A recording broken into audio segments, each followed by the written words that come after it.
mute and confirm to me whether they're getting me. Thank you. At least I can see some confirmation. Welcome to our new members. Maybe it's your first time to join us. We are here every Wednesday, starting from 8 p.m. to 9 p.m.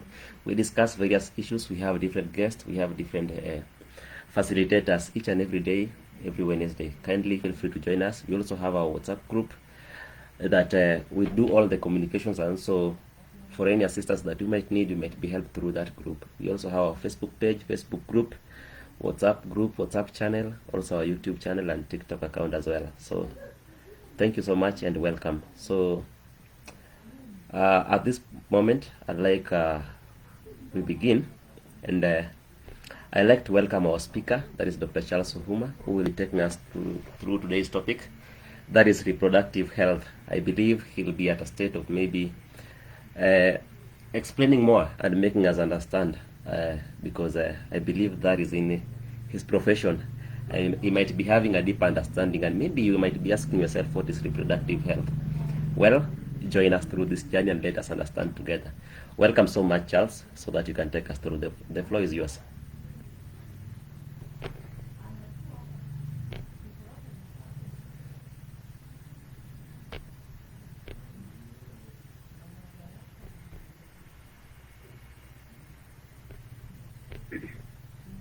Thank you so much, Elsa. Good evening, everyone. Just like Elsa had requested, if in the course of the meeting or presentation you won't be able to get anything, you can just type in the chat box or just unmute and interact politely. So thank you for the opportunity, the platform I'm having this evening to speak to members hosted by the ESA mentorship group. It's my first time on this platform, and I'm grateful for the privilege so that we can engage freely. Just like Elfasa said, I'm Charles. You know, sometimes it's good to be intentional, especially in a presentation to an audience. You have a little knowledge, but you know, even in a class, some are usually, we've got different types of students. Some are learning, some are ignorant, you know, some are just in class to have their ego stroked, you know. This type of learners who are, they test the presenter, what kind of person he is, or how does he speak, or how much does he know. So, before you expect me to meet a specific expectation you may be having, it's good to be intentional with the scope of my identity or my understanding of the subject in matter this evening. So by name, I'm Charles Ouma. I'm a student doctor, not doctor of philosophy, but doctor of medicine. That is, I'm still learning, but at least I got some a year and a half of clinical experience, can be able to participate in management of patients, with other colleagues in the healthcare profession. But of particular, I've got a unique interest in reproductive health. I don't know why, but and specifically reproductive health for women. That's we call medicine, in medicine, obstetrics, and gynecology. So maybe after some few years, or in the next life, you know, they say maybe, just maybe in the next life, I would like to be a reproductive health specialist. So I hope we people joining are of mixed gender. If I am not wrong, may not be able to confirm, but let me hope so. Or this is just a meeting for men. Maybe Elfas can confirm. It's a men's conference, so that we be relevant in whatever we speak. Okay, it's a meeting of both gender, both ladies and men. I think ladies are just a little bit late, but they'll join. It's okay, thank you. So now that it's a meeting of both gender, now I hope we will engage.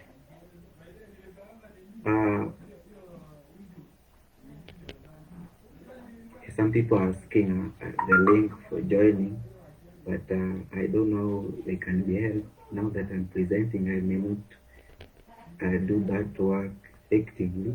Maybe at first you can see how you can help such guys. So now that it's a meeting of mixed gender, now I know I'll proceed freely, knowing that I'll be specific and direct in those I speak to. You know, gender identity long time ago was clearly defined, not like what we see today. Whether we've got so many weird, identities.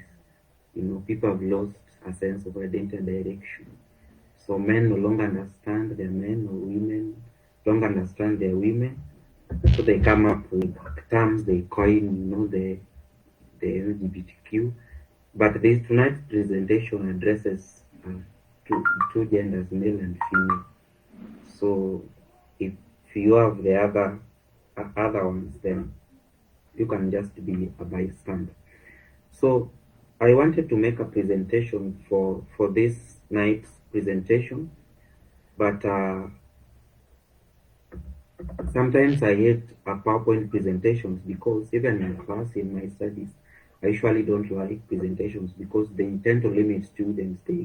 Students go as far as the presenter goes, You just try to, that's my summary. So when you think not beyond my summary, then you also summarizing your IQ. So I want you to understand, reason and think beyond the words I'm speaking. But if time allows, I will have some things that will actually be necessary if they are presented. So just straight to today's presentation. Like I said, I will remember to be gender specific, but nonetheless, some components of today's presentation will need a sensitive approach. Some or majority hanging weighing more on the opposite gender, female or male. So don't worry, I hope we'll just be able to understand each other. And I will ask you to listen fast because I may be fast because of the limitation of time that I have. And when talking about the health or reproductive health or health in general, health is the most important thing of all. It's the most important thing. The most important thing for us is life itself. And we cannot, preserve life if we ignore health. And health, they have said, is wealth. And ndio kwa maana unasikianga wanasema kuna ugonjwa zingine za matajiri. Health is wealth. Kuna ugonjwa yenye matibabu per day, cost you a lot. So it's when you're healthy, you don't have to own a lot of money, but you just have to be healthy. And life actually, the joy of life is in enjoying good health from your youth to old age, and that's what I want us to understand this particular evening. And that's the dignity of living, having to live with good health. And when we talk about reproductive health, and both men and women, particularly for women, today's women want to live longer.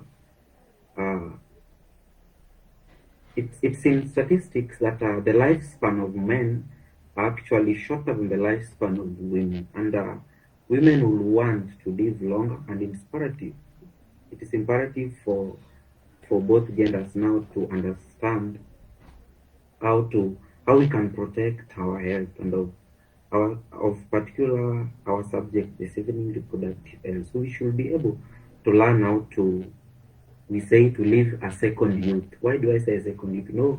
Reproduction is a necessity for all species, not only human beings. And it's the only part of our being as human beings that is timed.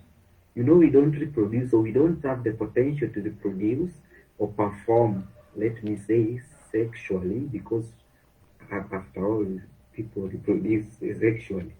Yeah, it's for reproduction. So we are not made that for our entire period of life, but we are timed from particular age to a particular age. After that, you continue living, but the reproductive life or part of you is gone already, although you're still living. So that's why I said from living a second youth will mean, redeeming our youth again when we lost it prior yenye mapema yenye aingefaa. What do I mean? You know, like for example, for women, they start active, being active or having the potential to produce, by age of 14, 13. It's different to about 40, 45 years of age when they click to menopause, 40 to 45. Then for men, also from puberty, when they actually start having, active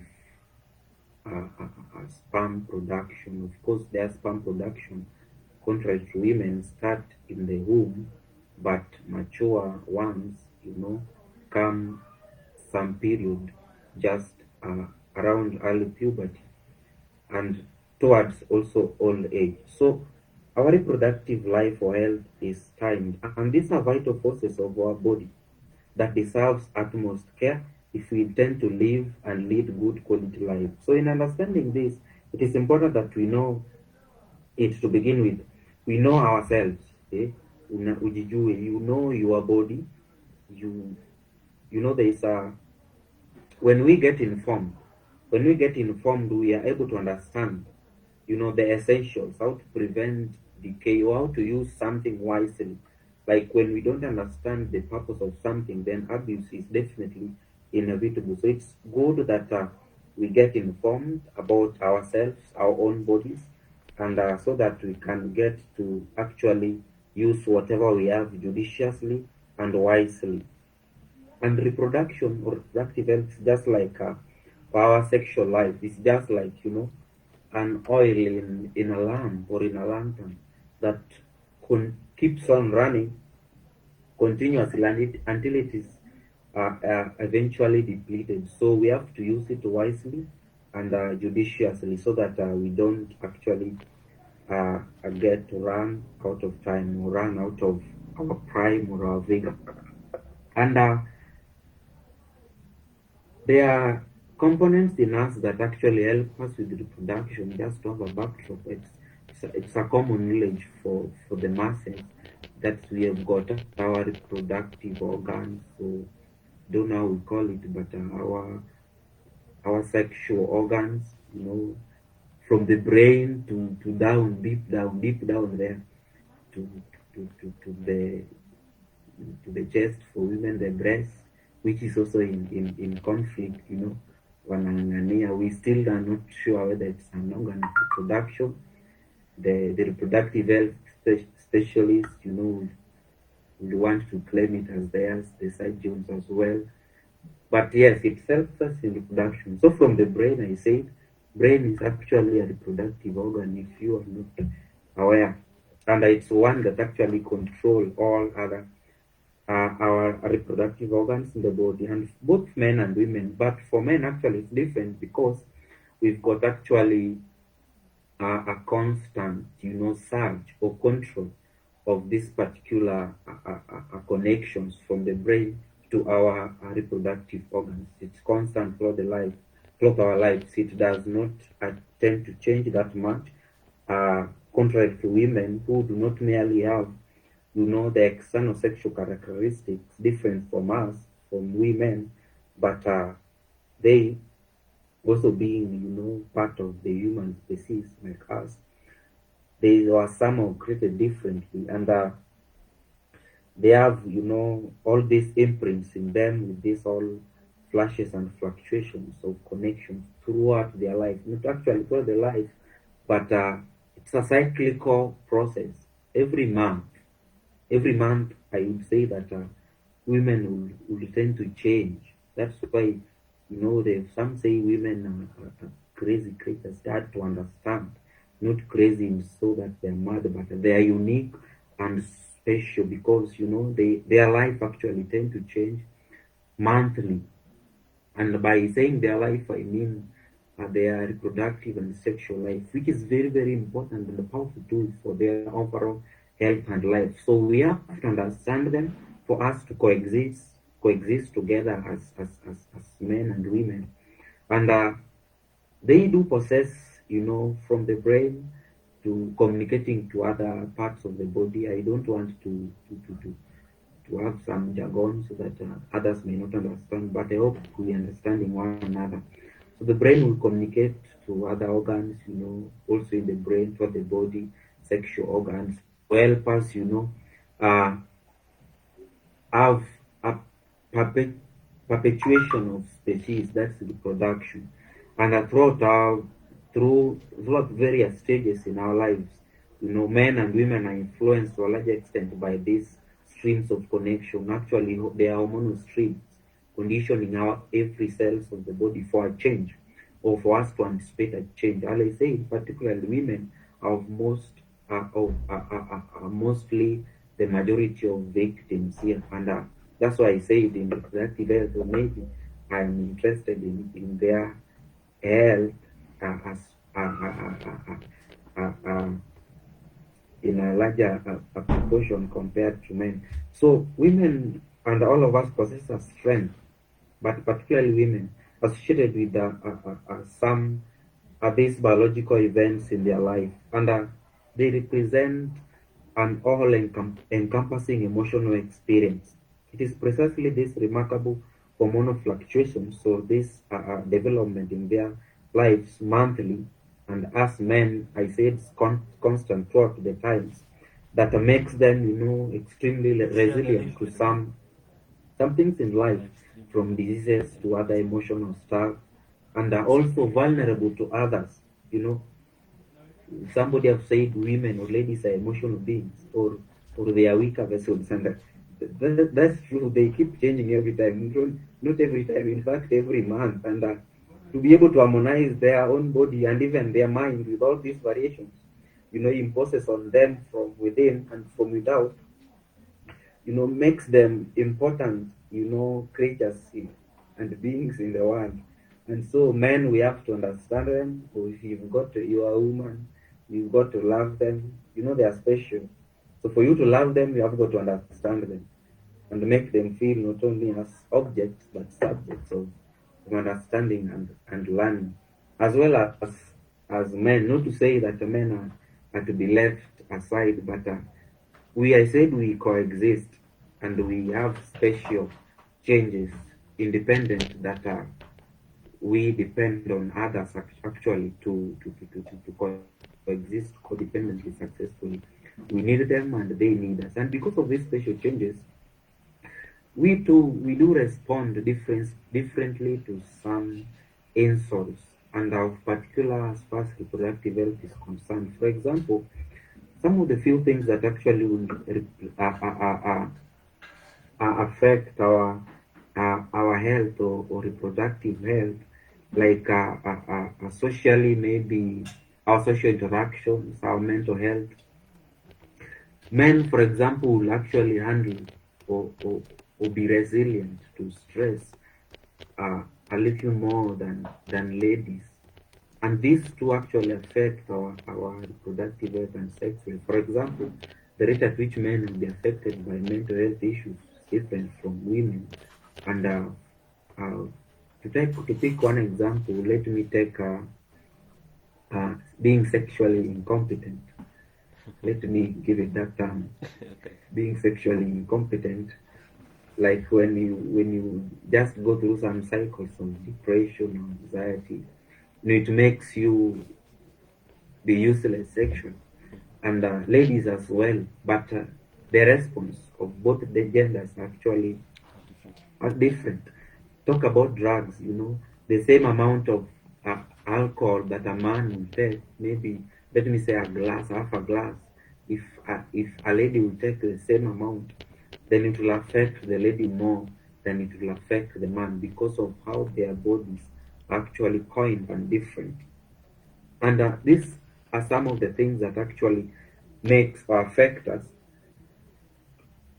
and of particular our sexual reproductive life differently, so that will actually live wisely and judiciously.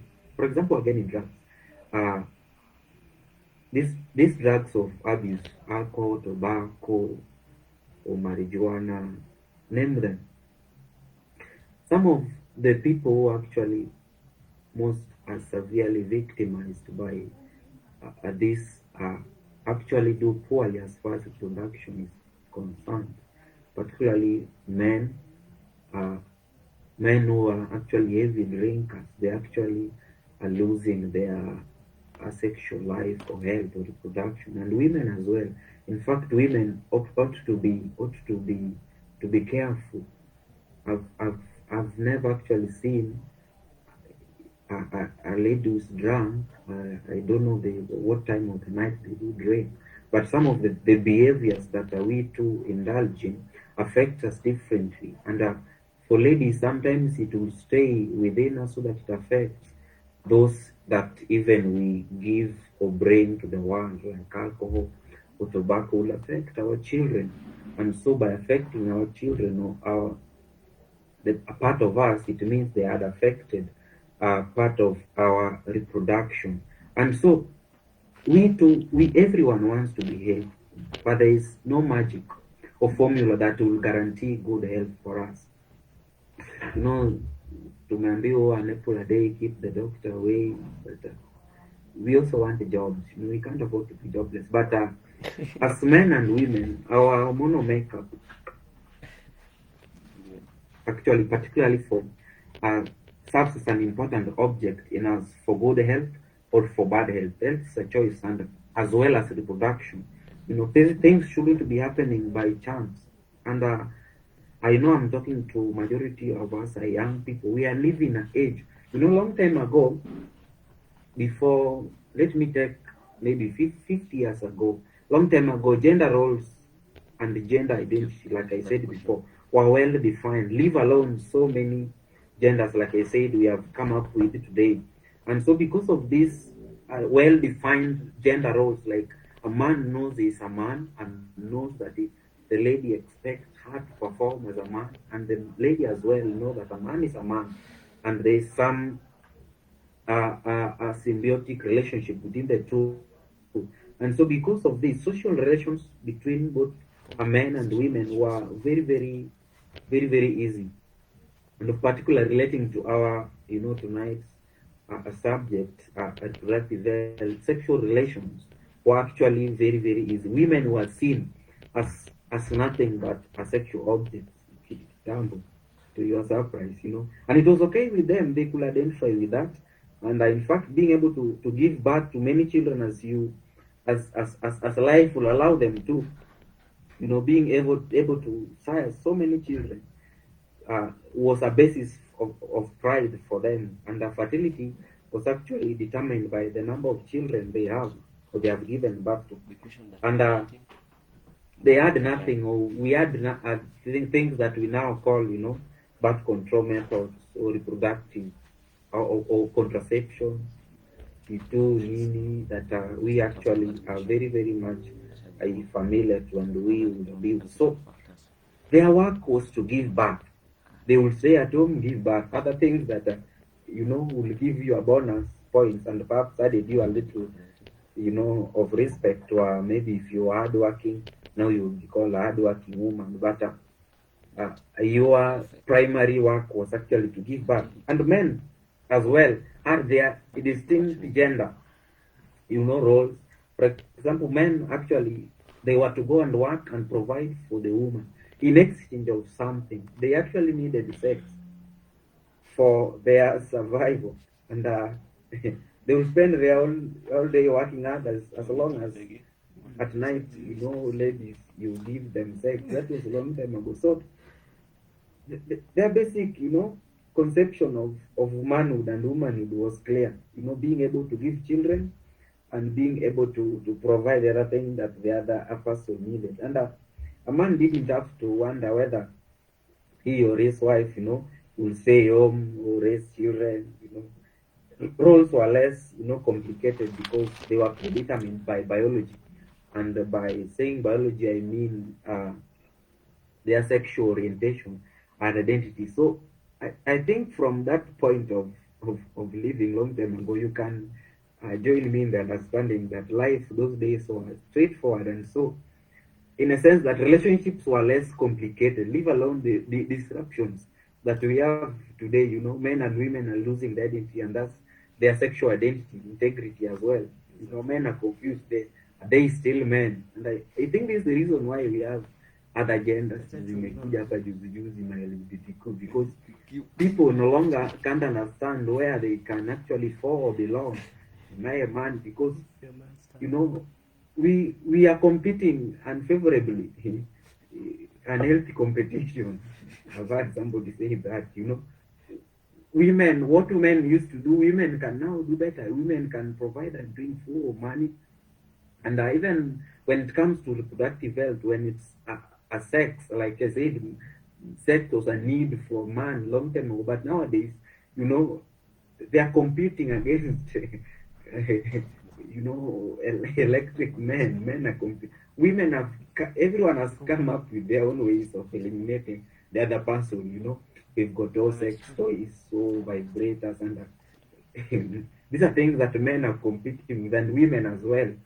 So there was long time ago, we can understand how the interdependence, this created a very good natural appreciation for the other gender. Like we will appreciate the women and actually need them in our lives, and the women as well will actually appreciate us. And both genders worked so hard, and everyone did their individual part. Men never earned women's honor because they were so romantic, or there's such a sentimental guy. Or it's because of what men did for their ladies that they are honored. If they were able to offer them a good, satisfactory life, both in their providence and in reproduction, as far as reproduction or sexual health is concerned. And that kind of survival mode was very good. Today, the dynamics have changed, and that's why even how we handle our sexual relationships should actually change. Just like contrary to long time ago, ladies will nowadays, I don't think any lady will be happy or consider it pride when or prestige when they give birth to 15 children. Even those present tonight, I don't know. None of you, I'm sure, have planned to go that far. When you speak to them, they just settle to a maximum of about 4, 3, 4, 3 to some even none. And no more children, even no more men. So they just want to exist in a good sexual relationship, but for fun and happiness, and life continues for them. Uh, that's not actually bad, it's actually good, but we have to live wisely if that's what we want. We have to come up with better ways of living together in interdependence. We still need each other. The women need men, and the men need women as far as our social relations and reproduction is concerned. And uh, ladies, leo wasichana wameitanga men, men are dogs, men are, juzi nimeona ingine men are snails. Sijui kama huyu aliachwa polepole ni kama. And in as much as you coin many names to men, men will never give you children looking like dogs or snails. They'll just have you get some jewels that you dearly love. So we still have to understand the biological and appreciate the biological or differences in us, and know that we need women and women need us. And so for us to coexist together, we've got to live happily and in a healthy way. And that's why men have to be considerate about ladies, and ladies have to considerate about men. And when we understand this, how we conduct our sexual relationship will actually, or sexual life or reproductive health, will actually be considered, will actually be when we regard it as a matter of choice, not actually a necessity, then it actually be healthy and easy for us. For example, uh, it's only when a relationship or sexual relationship between a man and a woman is regarded as a matter of choice that two people, a man and a woman, will have the ability to be happy and are contented with each other and lead a very good, healthy, sexual and productive life. And when talking about this, actually, this subject, forgot to mention, I know I'm talking about or with people of reproductive age. By reproductive age, I mean 16 and above, 16 and above, or 15. Actually, 15 for ladies. Some ladies will start at 13, what we call menarche, to about 40. And these are the greatest population. This is the greatest population in our country of 20 million or so. Currently, I know it's gone higher. And so everyone, there are these psychologists who came up with theory. I know you also have some talks by psychologists, psychosocial theories, and they say that some stages in life would rather not be skipped.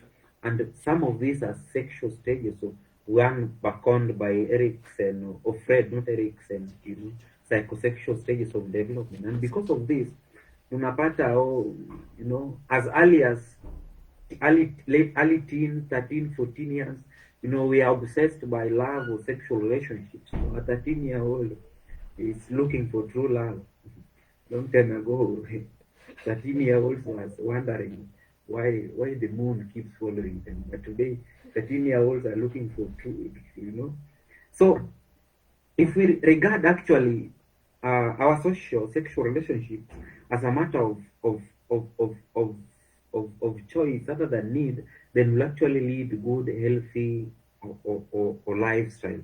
And for example, if you feel that for men or women as equal, you need sex, then you are not actually ready to engage in a very meaningful sexual or social or healthy relationship with someone or a female or a male.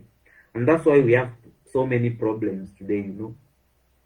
People keep jumping from sexual partners one to the next without taking regard the risk or they pose to themselves, not to mention sexual transmitted diseases or infections or HIV, things that they have become so common that we no longer dread them. Leo nimeona mimi ARV za November saizi na taste kama Coca-Cola.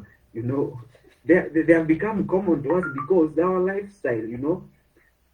Actually, we live ignorantly, but that's not so. That's why we have some this talk so that we can get informed. What do I mean? When need involves a demand, and it implies that there is always, you know, and a legitimate need actually eliminates a choice. And when we, for example, if we need to, let me just give a good example. If we need to eat a meal in order to starve off hunger, then we'll have little choice to do. Yani umekaa njaa 1 week, then ukaletwa chakula mingi varieties. You will eat any that comes before you, and you won't have any time to make any good legitimate choice. And there is a little, decision that will be left for you to do. We will simply sit down and eat. Once all your needs have been met, then you will be, you'll come back to your senses and be free to choose based on your personal preferences or desire. And this can be used, as an example, or you can just take it figuratively. I think it will even be more understandable if you take it figuratively. You just eat anyhow. And that's why people, like I said, men will just jump from, not only men, let me not victimize men, also ladies. from one sexual partner to the other, from one relationship to the other. Every relationship, especially the young ones, let me say the young relationship. If you are in your early teens, or even early teens, then a teenager, is in a serious relationship. I don't know for what reason, but let me not try to go on some of such debates.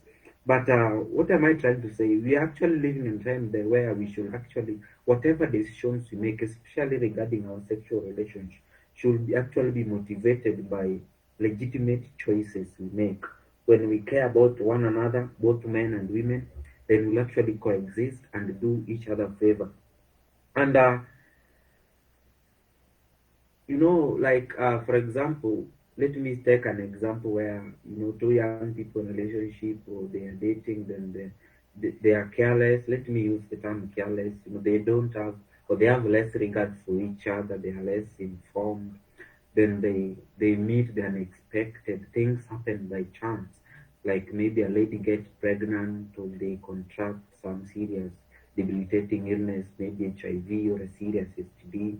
Then they are left there to lead their lives, the aftermath in turmoil and regret and stress, and their lives actually becomes miserable because they are prepared, to some legitimate time for thinking to make a good choice, but they were actually motivated by a need or desire to fail or meet something innately in them. And like just a few days ago, a friend of mine, or a lady, called and, oh, I'm pregnant in 15 weeks and I want to abort, blah blah blah. Then of course, I guide and refer to those who can help with abortion, if a safe abortion, legal abortion, healthcare, hospital. But I do that because I am, Nicoile, things should be done by choice. If it's parenthood, we are living in a time when parenthood or parenting should be planned, where if we are having a sexual relationship, we should be guided by choice. If it's pregnancy, it should be by choice, not by chance, where things just happen out of the blues when we never prepared. That's why there are so many things that we actually need to learn and know, so that in order for us to lead some of these things, or run some of these things well and in a healthy manner. I'm almost coming to the close, just a bit. If you got any question you'd like to ask. And so we remember that because of this, we got to take care of each other. If you are a man, if you are a lady, take care of yourself and take care of each other. Your hygiene, things like for ladies, uh, your reproductive health. See, busy ladies will just live in a I don't care a state where they will go out with this man today, tomorrow, many times, even in a day, every night. You get laid down. Tomorrow morning, you just take pills like groundnuts. And some of this ignorantly, but somebody's in a book called Atomic Habits, and I said some of the habits that you actually we have to incur the expenses of their consequences later in life. They will follow us 10, 20 years to come. And that's very, very true. And juzi nikaona meme that a campus student will graduate when she is para zero graduate at 20. That's not ideally correct, but it's true. Like ladies will have actually, in talking about sexual life or sexual health, if my camera would be able to could have shown you, it's like having a piece of paper, white plain piece of paper, then you keep on writing. A pen writes, in the piece of paper. Then uh, all of a sudden the paper is full. Then now the lady here is now the paper, and the man and the pen. And you want to, to to allow every pen of different ink, to write on the paper. From Obama's smooth line to B to the if I don't know where, but if I were felt pens. And so when now you settle with a fresh pen, you've got no room left light, and you've exposed actually yourself to so many risks. Your hygiene and health is compromised. Some of the things we regard, illnesses, cancer of the cervix, and particular cancer of the cervix, which is now very much rampant. And speaking to ladies and men of reproductive age, I don't know kama kuna msichana hapa, it's advisable if you actually of that from, let me say, from 22 years old, you it's advisable that at least after every 2 years you go for what we call a pap smear or or pap test to check if your cervix is still in good healthy condition, that's competent, because cancer of cervix is very very actually prevalent. And most of us, or most ladies, when actually engage in active sexual relationships early, actually from ages of 16, will actually be put at risk of having some of these debilitating illnesses. You know, things or behaviors that we do, the pills or we take frequently that disrupts our ovulatory function or hormonal connections or communications in our bodies will actually affect us later in life, predisposing us to illnesses that we will be surprised when we meet later.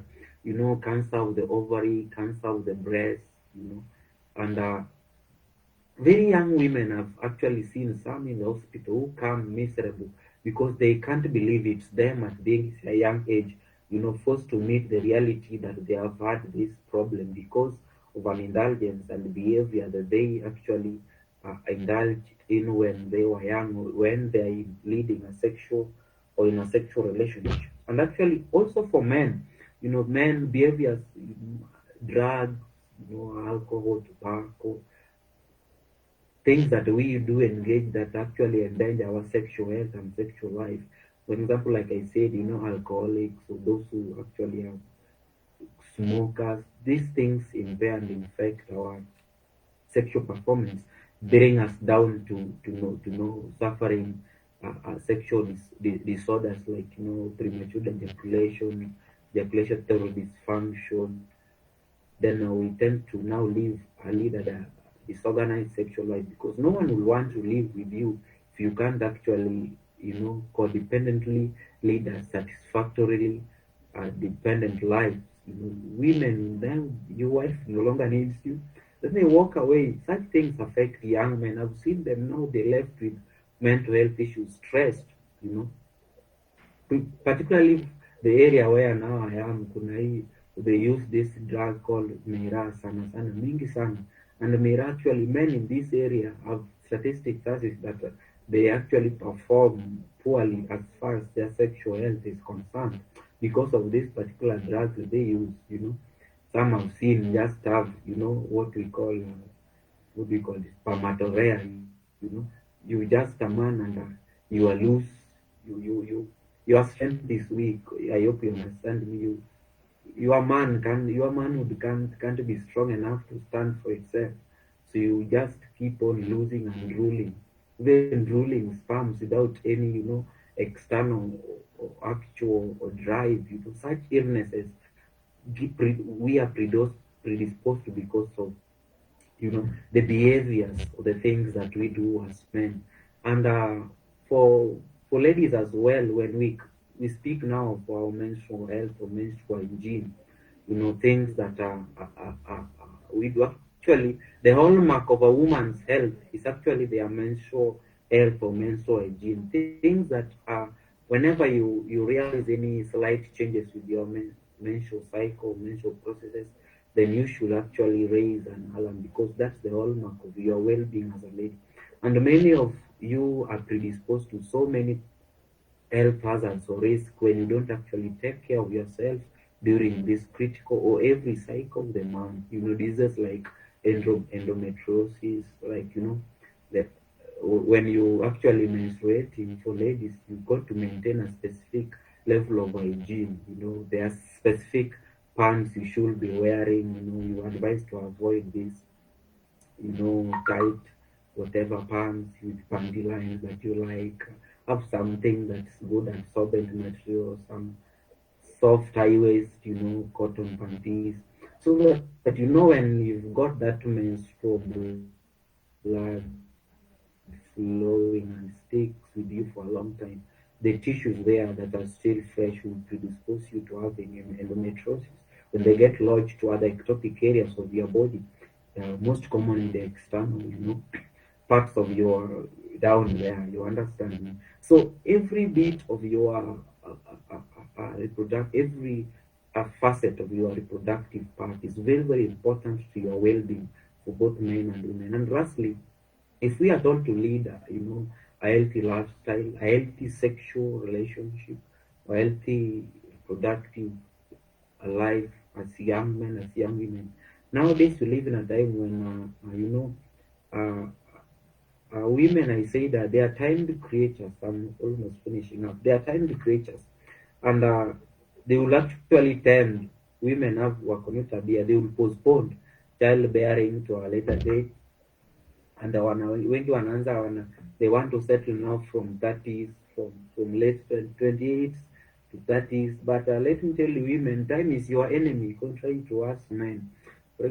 Like for in the most prime period of your life, that's when now you should actually think of having a legacy to leave. And by legacy, I mean starting to actually invest in your reproductive life, from maybe there's no actually particular recommended age, but your 20s are the most prime years of your life. I call it the defining decade for ladies. When you wait, meaning turns up from 30, then you realize that when 35, you clock we call it the premenopausal period of age. You realize that you can't still have you've lost your full potential to have a good, healthy reproductive life. That's when now you should actually settle and raise and provide and give back to your family, not when you start thinking of having a family. Wazungu wasitudanganye. Some of the things they do, they can make up for them, vitu kama assisted reproductive technology. Huku Kenya, we can't afford them. So just have wisely, invest in your reproductive health and your sexual life wisely. And when you coexist together with you, when we coexist with men also actually should be understanding. And men, they produce about 27 million to about 130 something per day sperms. But you lose from the moment you start puberty, you've got around 300 and something thousand, which lost. Now when you realize, when it's now time has gone, your cyclic clock is ticking off. You realize that the things you've got left are now weak. They, we say they cannot, they are useless either quantitatively or qualitatively.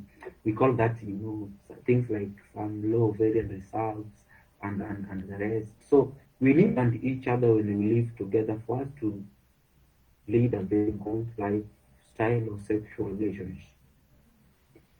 And for example, when we want still to have a sexual life, but we don't want some of the things that will come with having a good sexual life, like maybe unplanned parenthood or things happening by chance. There are things that can actually help us. Contraceptive methods, there are even natural methods that when we can't actually afford to go for the medical contraceptive methods, we can actually live. If you want to have sex with your friend or your girlfriend or with your man, you don't have actually to just lead a risky sex life and be not ready to meet the aftermath thereafter. You should actually be willing. Like I said, things should be done by choice, to think of the consequences. And if you will be happy to live with them, then you will be good to go. If, like I said, natural ways that we calendar, ladies understand their cycles, you understand your calendar, inform your man, together understand the rhythm in your calendar, and these are my days, these are not my set days, you both based on body temperature, kuangalia tu temperature ya mwili, just to measure your temperature. For example, you take your temperature every morning before getting out of bed. You use maybe a thermometer, or anyway you can actually carefully note the fluctuation in your temperature. So, for example, if it drops, at least 48 to 72 hours, before the days of your ovulation, then you're actually free to have, safe sex with no, serious consequences like stuff like oral or barrier contraceptive methods, which actually, are nowadays accessible to many. Hormone monitoring methods, ladies will actually understand this. Like, there are some test kits that actually sold in pharmacies. You just take them and just if it turns a particular color, for example, if you use the test kit to measure your hormone. So if you dip it in urine or you on it, then you read the level, the strip, or you put it in a small, very small test kit. Then if there are two lines, then one line you're free to have sex as long as the way you can, without worrying, just natural ways in which we are given or we are told to lead, a good healthy sexual life. But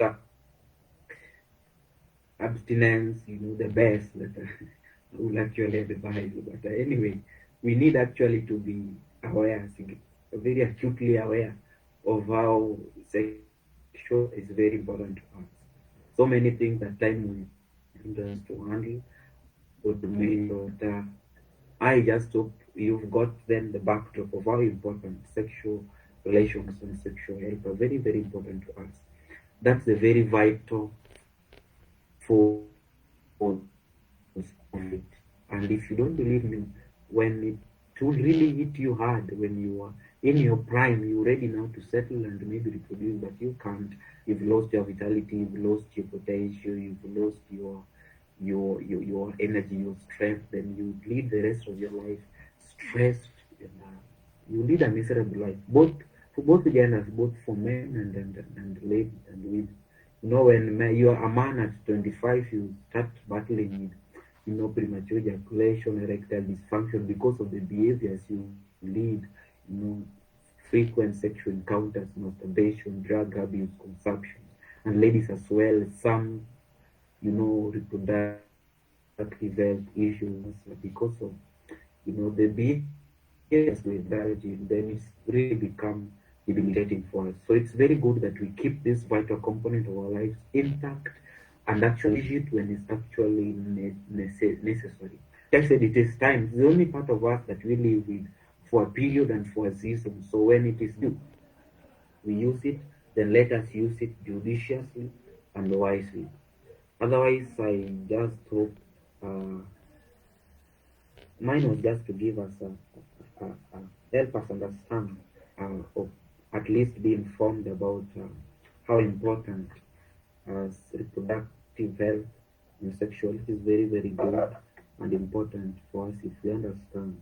And I hope to inspire to believe that it's good to take care of us and take care of our reproductive component of our lives. Unless you got questions, because of time, there are many things we would have, said, but we are limited. I'm sorry if you had higher much expectations, but you can still reach out so that we keep on learning together. Unless there is a question.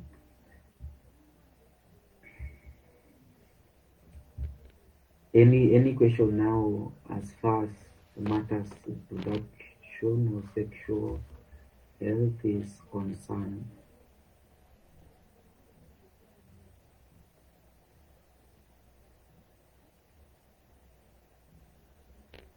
Okay, thank you so much. Thank you so much, Charles, for taking us through the reproductive health. At least, I believe each one of us who has been able to attend the meeting from the time we began, although the number is a little bit low today, but I believe we have been able to learn. The topic on reproductive health, it's a little bit a larger topic, but I'm happy that our speaker today has been able to handle it and has been able to talk about the major things that we need to know. Us is just to have a glimpse or a basic understanding of what reproductive health is. We need to be aware of the things. There are some things that we have been doing that are not right. Like we have been told very well that stress, depression, alcohol, drugs, all those things are some of the factors that might make your reproductive health not to be such good. He has also touched on a lot of things, and he said very well when he began that health is wealth. Yeah, health is wealth. And you also said that health and reproduction also, there are choices that we make, and we need to make wise choices on the same. So mine is just to open, so that anybody who has a question, maybe it wasn't tackled as by your expectation, as he has said, or maybe you just have a personal question or anything, you are free to reach out. If you are not at a state of speaking, you can type it in the in-call messages. We will read it, or he'll read it and answer it. And also, if you feel you are not, there are some people who are not confident enough to speak in this platform, then we have our WhatsApp group that you can be able to join, and you can ask questions that can be answered. I can see a question. Maybe our speaker can answer that. Somebody is asking that which are the behaviors that can lead to breast cancer. Maybe our speaker, you can handle that. Kiasi. Yeah. Yeah. Thank you so much. Breast cancer is actually one of the most reproductive health problems for ladies, and things that will actually lead to breast cancer, like I said, will be exposure to some of these. Let me say, start with drugs like tobacco and the hadi kama our personal hygiene as ladies. For example, the clothes we wear, like it's advisable, you actually will avoid things like having tight bras during your post ovulatory, the 14 days after ovulation. You avoid the tight bras that will actually have the fibrous strings of your breast, you know, not expanding. That will actually predispose you to breast cancer. But again, it's also genetic. If you got a family member who has breast cancer, then you are at high risk of having or contracting breast cancer. But to help us understand this as ladies, we have got, maybe if I can just present and share my screen, so that ways you can actually have to examine yourself to know that you will have breast cancer, or self breast examination. Um,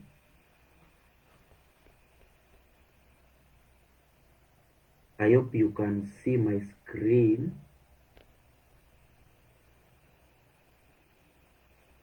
Not so.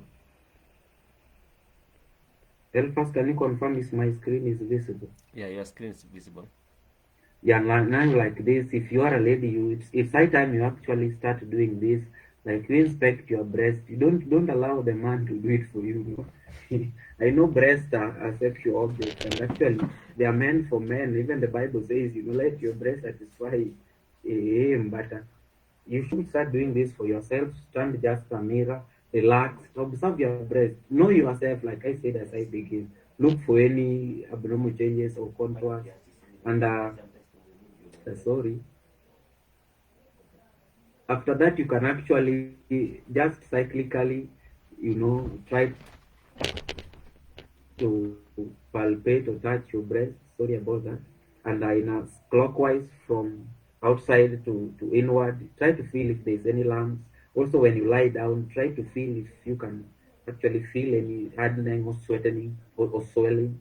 And try to press also the nipple. Is there any discharge? And you should actually be doing this during your cycles, because this is the time that your breast undergoes cyclic changes. You can attest that kuna time in your cycles that you feel tenderness, au unasikia matiti na homa, matiti mchungu. You should actually not actually use tight bras during those periods. So when you actually walk or doing some exercises like running, unakimbia, but then you breast are loose, you should actually have them stable.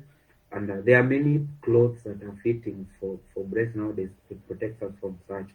Yeah, so those are some of the few things that will actually predispose us to breast cancer. But most majorly, it's genetic. It's a genetic disease for women. So besides genetic, then other things are actually, you can rarely have it, and unless one of your relatives has got breast cancer. Yeah.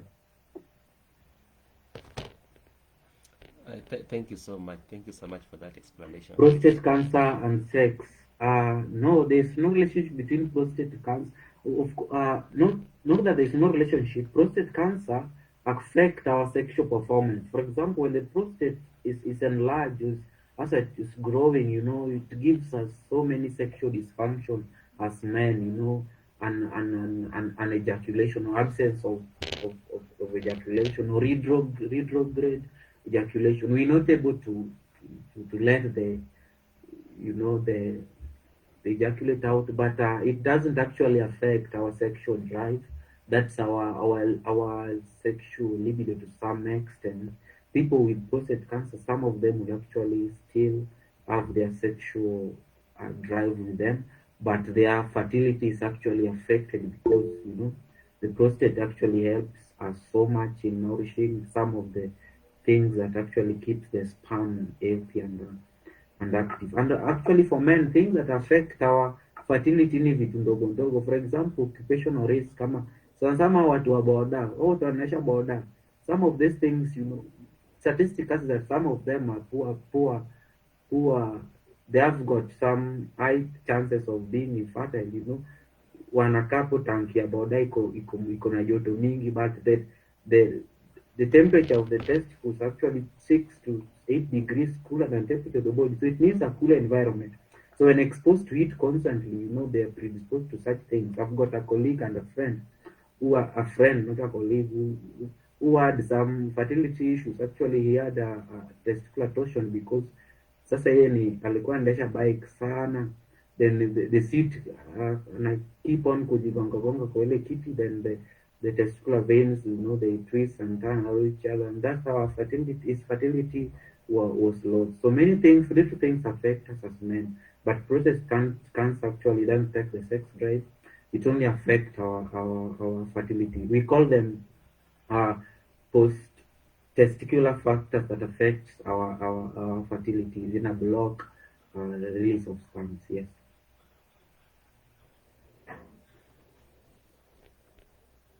Yes, Victoria.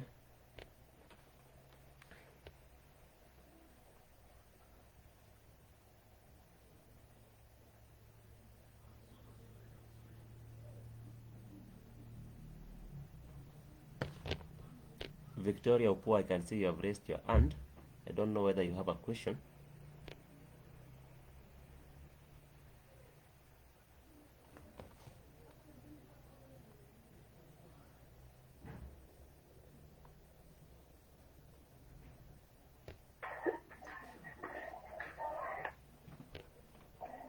Okay, but when you can breastfeed, can it be a cause of breast cancer? To want a clarification about that.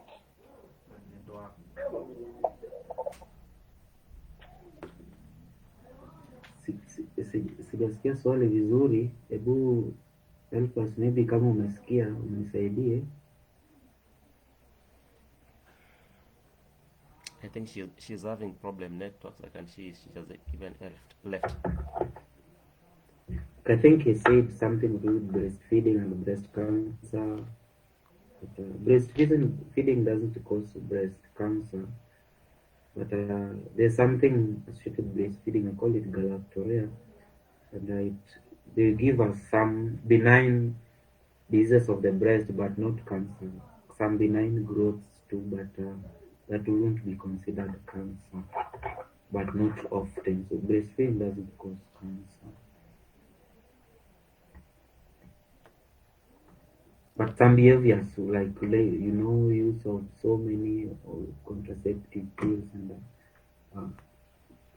but they the P2s, there are some myths that are you should take a P2 two P2s per year. Those are myths that should be trashed. There actually no harms or any harm taking as many P2 as one in a month or one in your cycle actually. So some myths that young people will take online and social media, ladies should take P2 only 2 in a year. Nobody will release a drug in the market of such potential risk that will harm you, that you will only take 2 in a year. Then No, we are only advised not to get used to them, but opt for other method of contraception, like the natural ones that I've given us. Because of time, I was not able to expound on them, but maybe you can reach out or some other time you can be of help. But some behaviors, ladies and gentlemen, will actually pose their health at risk. Okay, thank you so much. Thank you so much, Charles, for having time with us. I can see time is not our side. We are 12 minutes past time. But at least it was an educative session and an engaging one that you have been able to answer most of the questions that people have. And we believe that if we get a chance next time, we'll still invite you to talk to us. Yeah, and I don't know whether there are any announcements. I can say Mr. Chai is not in, if I'm not wrong. Maybe just a reminder on our 20 Bob challenge. It's there in our main group. The communication will be done there. And next time, next Wednesday, we'll also have a speaker who will speak to us. We'll share the details and the link on time so that we can be able to join and learn. Remind your friend. I can see the number is a little bit low today. You remind your friends so that they can join together with us and we can learn together. Thank you so much. Thank you so much for joining us. If it's your first time, I can see Dominic Michiri. It's your first time. Welcome so much. Any other person, I might not be able to recognize you. Then Diane Cheryl, welcome so much. Kindly feel free to join us next week, same time, same place. The link will be shared on time. Have a good night. You can leave at your own pleasure.